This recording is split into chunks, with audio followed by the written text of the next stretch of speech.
guys, this is Dr. Herb. Today we look at the cold chain equipment. So to begin with, the cold chain equipment, there is storage in that. So what are the components of the storage?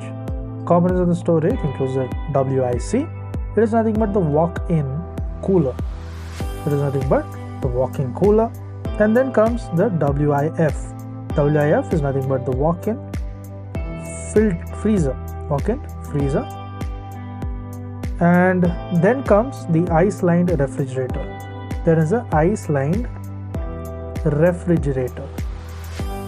That is in short known as the ILR. That is the ice-lined refrigerator. Then comes the deep freezer. DF, the deep freezer. Let's write it down.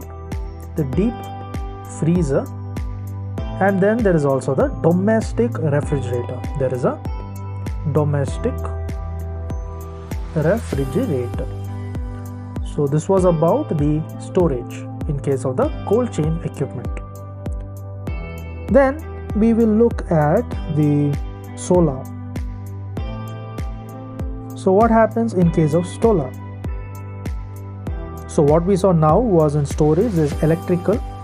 So in electrical, so many things were there. So now under solar, it includes, there is a solar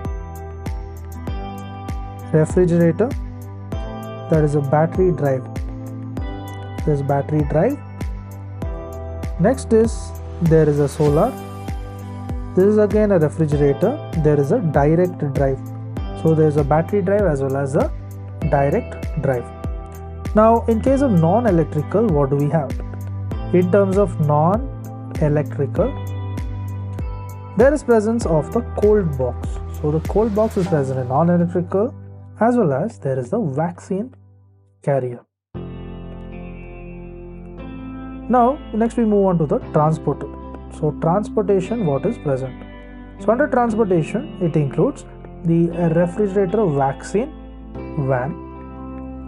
Then it also includes the insulated vaccine van and the cold box. There is a cold box as well as there is vaccine carrier. So this was all about the cold chain equipment. To learn and grow daily like this, please do subscribe.